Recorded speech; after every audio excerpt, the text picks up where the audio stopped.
जी हाँ नाजरीन, आप देख रहे हैं टी के न्यूज़ का ख़ास प्रोग्राम किसान की बात में आपका खैर मकदम है। और जिस तरह से किसानों के आंदोलन को बदनाम करने की पूरी एक साजिश रची जा रही है और उसमें कई तरह के लोग हैं जो बिल्कुल सामने आ रहे हैं, और लेकिन कई लोग ऐसे हैं जो इस साजिश को बेनकाब भी करने की कोशिश कर रहे हैं। अब देखिए कि बीजेपी के आईटी सेल के मुकाबले में किसानों ने अपना आईटी सेल बना लिया। और यही नहीं बल्कि जब बीजेपी और केंद्र सरकार के जो मंत्रीगण थे उन्होंने जब किसान आंदोलन को खालिस्तानी टुकड़े टुकड़े गैंग बताने की कोशिश की, तो फिर जो किसान नेता थे उन लोगों ने भी इस पर अपनी प्रतिक्रियाएं दी और ये कहा कि क्यों आखिर ये लोग इतना ज़्यादा परेशान हो गए हैं, जिसकी वजह से किसान आंदोलन को बदनाम करने की सुनियोजित तरीके से पूरी कोशिश की जा रही है। लेकिन आपको ये लगना चाहिए कि आखिर यह जब शुरू में 5 राउंड की बातचीत की, एक लंबा सा प्रस्ताव भेजा, और फिर जब इन तमाम चीज़ों के बाद भी आखिर बात नहीं बन रही है, ये एक बहुत बड़ा सवाल है। किसान आंदोलन में आपको बताऊं कि तारीख़ में दूसरा ऐसा बड़ा आंदोलन है जो इतना ज़बरदस्त तरीके से चल रहा है। आपको हम बताएं कि दिल्ली के जो 4 रास्ते हैं उन चारों रास्ते पर किसान तकरीबन 12 किलोमीटर लंबा ट्रैक्टर की ट्रॉली लगा दिया गया है और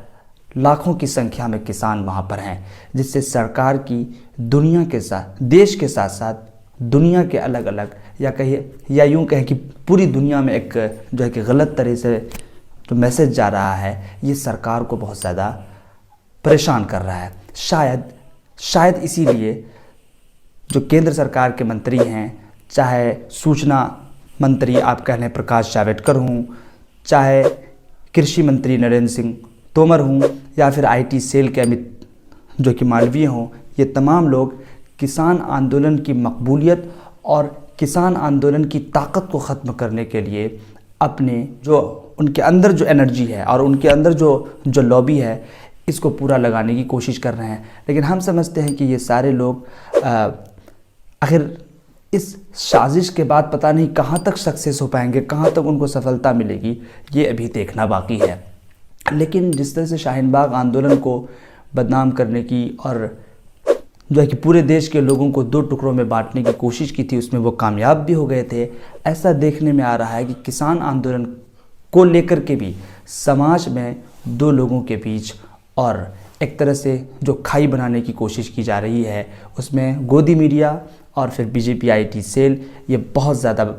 आप यूँ कहें कि बढ़ चढ़ कर हिस्सा ले रहा है। कुछ लोग हैं जो ये बता रहे हैं कि जो लोग सड़क पर हैं वो किसान नहीं हैं बल्कि वो बहकाए हुए लोग हैं। लेकिन ये कितनी गलत बात है कि पंजाब और हरियाणा के किसान जो इस वक्त सड़क पर आ गए हैं उनको खालिस्तानी बताने की कोशिश की जा रही है। ये सरकार के लिए भी और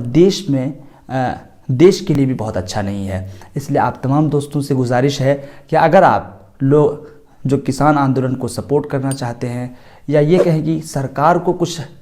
जो है कि राय देना चाहते हैं, तो उनको ये ज़रूर समझ में आनी चाहिए कि सच में देश का अन्नदाता, जिसको आप जो है कि दूसरे लफ्ज़ों में धरती पुत्र भी कहा जाता है, ऐसा लगता है कि इनकी बात कब तक मानी जाएगी ये देखना भी बाकी है। लेकिन किसानों का आंदोलन हमें लगता है अभी और कितना दिन चलेगा ये कहना बहुत मुश्किल है। आप मेरे साथ बने रहिए, हम आपको अपडेट देते रहेंगे।